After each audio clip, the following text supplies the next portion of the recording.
Hello everyone, আমি নিপুণ আপনাদের স্বাগতম জানাচ্ছি আমার চতুর্থ লেকচার ভিডিওতে। তো লাস্ট মানে থার্ড লেকচার ভিডিওতে আমি বলেছিলাম আপনাদেরকে ভাইভা সম্পর্কে, এদের ভাইভাগুলো কেমন হয় এই সম্পর্কে কিছুটা আইডিয়া দিয়েছিলাম। অ্যাকচুয়ালি আমরা স্টেপ বাই স্টেপ যাচ্ছি এই পয়েন্টে, মানে আইএসএসবিতে আমরা কিভাবে পৌঁছতে পারবো। তো যে কোনো বাহিনী থেকেই হোক, সেটা আর্মি, নেভি অথবা এয়ারফোর্স। তো আমাদেরকে তো আইসিসিতে চাইলে অ্যাকচুয়ালি আমরা যেতে পারছি না, তাই না? তো তার আগে আমাদের তো কিছু স্টেপ পার হয়ে তারপরে আমরা আইসিসিতে যেতে হবে। তো এখানে অনেকেই বাদ পড়বেন, দেখা যাচ্ছে আপনার অ্যাপ্লিক্যান্ট যদি থাকে 2000, তো আইসিসি পর্যন্ত আসতে আসতে হয়তো বা সেটা কমে 800, 1000 বা 1200 এরকম হয়ে যাবে। তো সেখানে যারা বাদ পড়বেন এই মেডিকেল টেস্ট এবং ভাইভাতে, এই ক্ষেত্রেও নেভির ক্ষেত্রেও সেম মেডিকেল টেস্ট, ভাইভা, এবং এখানে একটা এক্সট্রা আছে রিটেন। রিটেনটা হয় আইকিউ এবং ইংলিশের উপরে, এবং এয়ারফোর্সেও সেম, এখানে ফার্স্টে রিটেনটা হয় আইকিউ এবং ইংলিশের উপরে, এবং তারপরে মেডিকেল টেস্ট, দেন ভাইভা, এবং তারপরে অ্যাকচুয়ালি আইএসবিটা হয়। আমি এখানে আসলে ভাইভার কথাটা লিখতে ভুলে গিয়েছিলাম, সরি ফর দ্যাট। আপনারা এটা ধরে নেবেন আসলে যে এরপরে আপনাদের মেডিকেল টেস্টের পরে এখানে ভাইভা হবে। দেন আপনি যদি ভাইভা অ্যাপিয়ার করেন, তো সেক্ষেত্রে তারপরে আপনার আইএসবিতে আসলে যেতে পারবেন। তো পরবর্তীতে সেটা কারেকশন করে দেওয়া হবে। তো যাই হোক, মূল কথায় ফিরে আসি। যে ভাইভা, তো আপনাদের এর আগে লেকচারে আমি বলেছি অ্যাকচুয়ালি যে ভাইভাতে কীভাবে কী করবেন বা কেমন আপনাদের প্রিপারেশন থাকা উচিত। আসলে কিছুটা নলেজ রাখবেন বর্তমান বিশ্ব বা বর্তমান বাংলাদেশ সম্পর্কে, কারেন্ট যেসব অ্যাফেয়ার্সগুলো হয়, মানে কারেন্ট ঘটনা, রিসেন্ট ঘটনা, এইগুলো থেকে আসলে 2-4টা কোশ্চেন করা হয়। এবং আপনি যদি সায়েন্স এর স্টুডেন্ট হয়ে থাকেন, তো সেক্ষেত্রে হয়তো আপনার ফিজিক্স, কেমিস্ট্রি থেকে কিছু হলো, কিছু কোশ্চেন করা হলো, বা ম্যাথ, বায়োলজি, যাই হোক, আর্টস, কমার্স, আপনি যে স্টুডেন্ট হয়ে থাকেন, তো আপনার একাডেমিক নলেজ হয়তো বা কিছু কিছু ক্ষেত্রে দু একটা কোশ্চেন হয় অথবা নাও হতে পারে।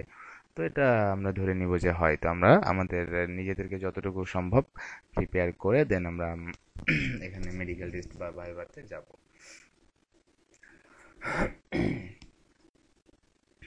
তো এখন আমরা এখানে আরেকটা কথা বললি, যেটা রিটেন টেস্ট সম্পর্কে। তো আমরা ধরে নিলাম যে আপনারা সবাই ভাইবার থেকে এখন আপনারা যাবেন রিটেন। এটা আসলে নেভিতে, আর্মিতে আপনাদের রিটেন দেওয়া লাগছে না। আপনারা যদি মেডিকেল দেন ভাইবাটা, এই দুটা এখানে পাস করেন, তো সেক্ষেত্রে আপনাদেরকে ডিরেক্ট আইএসসিতে পাঠিয়ে দেওয়া হবে। এবং নেভির ক্ষেত্রে মেডিকেল এবং ভাইবা হওয়ার পরে আপনাদেরকে একটা রিটেন টেস্টে টাকা হবে, যেখানে আইকিউ এবং ইংলিশ থাকবে। আইকিউ ইন্টেলিজেন্স কোশ্চেন্স, এবং সেখানে ইংলিশ আসলে এটার কোনো সিলেবাস নির্দিষ্ট নাই যে এখান থেকে আসবে, এরকম আসবে। হয়তো ওখানে আইকিউতে কিছু কোশ্চেন থাকবে 40টা, এবং এর জন্য নির্দিষ্ট একটা সময় দেওয়া থাকবে। এবং ইংলিশের গ্রামেটিক্যাল কিছু জিনিস, যেমন আর্টিকেল ন্যারেশন, ট্রান্সলেশন বা প্যাসেজ ন্যারেশন, অথবা প্যারাগ্রাফ কিছু একটা লিখতে আসলো, এরকম কিছু। এবং যেটা হবে যে আপনার রিটেন টেস্ট দেওয়ার 20 দিন বা 1 মাসের ভিতরে আপনার রিটেনের রেজাল্টটা হবে। এবং রিটেনে যারা টিকবেন তারাই আর কি আসলে আরসিবিতে যেতে পারবেন। এয়ারফোর্সের ক্ষেত্রে প্রথমে আপনার রিটেন টেস্টে নেওয়া হবে, এখানেও আইকিউ এবং ইংলিশ থাকবে। এখানে প্রথমে আপনার যেটা থাকবে যে 100টা আইকিউ থাকবে, এবং সেক্ষেত্রে সময় থাকবে 50 মিনিট, এবং তারপরে আপনার ইংলিশের একটা টেস্ট হবে। এটারও নির্দিষ্ট সিলেবাস নাই যে ও এক এক দিন বা এক একটা কোশ্চেন প্যাটার্ন। তো আমরা যেটা ধরবো যে বেসিক গ্রামার বা আমাদের ইংলিশের নলেজ আর যাদের ভালো আছে, এখানে আশা করি কোনো সমস্যা হবে না। রিটেনের পরে যেটা হবে যে আপনি যদি রিটেনে টিকেন, তো দিনে দিনে আপনার রেজাল্ট দেওয়া হবে। মানে আপনার রিটেন এক্সাম হওয়ার ঘন্টা ওরা জানাই দিবে যে 1 ঘন্টা বা 1.5 ঘন্টা পরে রেজাল্ট হবে সবাইকে ওখানে। এয়ারফোর্সের এক্সাম তো আপনারা আশা করি জানেন যে সারা বাংলাদেশের এক্সামটা ঢাকাতে হয়। আপনার এয়ারফোর্স তথ্য এবং নির্বাচনী কেন্দ্র, যেটা যে জাহাঙ্গীর গেট থেকে একটু সামনের দিকে, বিজয় সরণি এবং জাহাঙ্গীর গেটের মাঝামাঝি ওই জায়গাটাতে। তো এখানে তো অন্য কোথাও হয় না। তো সব এক্সাম একই দিনে, মানে 1 মাস টানা, 1 মাস ব্যাপী আসলে এক্সামটা চলে। তো আপনি এই যদি এখানে রিটেনে টেকেন, তো সেই দিন আর কি প্রথমে আর কি আইকিউ, দেন তারপরে আইকিউতে টেকার পরে আপনাকে ইংলিশে একটা এক্সাম নেওয়া হবে। ইংলিশে যদি আপনি টিকে যান, তো সেক্ষেত্রে পরের দিন আপনাকে মেডিকেলের জন্য ডাকা হবে। আপনাকে একটা ডেট ওরা বলে দিবে, সব কিছু ওরা বলে দিবে, সেটা ইনস্ট্রাকশন দিয়ে দিবে। তো মেডিকেল টেস্ট সম্পর্কে আগেও বলেছি, আর নতুন কিছু বলতে চাই না। তারপরে আমি এখানে একটা জিনিস মিস্টেক করে গেছি, সেটা হচ্ছে ভাইভাটা। ভাইভা হবে সে তার ডেট হতে পারে তার মেডিকেল টেস্টের পরের দিন বা ওই দিনই হতে পারে।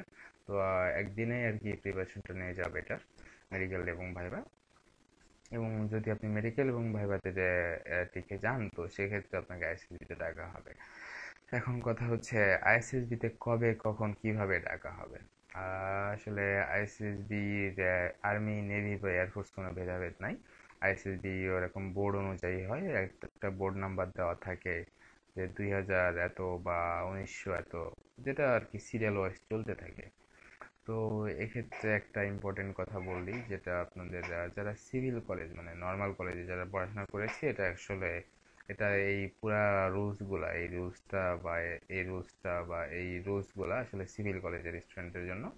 আপনি যদি ক্যাডেট কলেজের স্টুডেন্ট বা বিএনসিসিতে কোনো ক্যাডেট হয়ে থাকেন তো সেক্ষেত্রে আপনাকে যেটা হবে যে আপনার নিজস্ব কলেজ বা রেজিমেন্টের মাধ্যমে অ্যাপ্লাই করবেন। এবং ক্যাডেট কলেজ, যেটা বাংলাদেশে 12টা ক্যাডেট কলেজ আছে, তো তাদেরকে তো এই রিটেন বা মেডিকেল ভাইবা কিছু দেওয়া লাগে না, তারা ডিরেক্টলি আইসিসিতে যায়। আসলে আমি এটা বানিয়েছি আমাদের মানে এটা যে এই ভিডিও লেকচারটা এটা এবং এর আগেরটা আসলে এগুলো আমাদের সিভিল কলেজের স্টুডেন্টদের জন্য আর কি।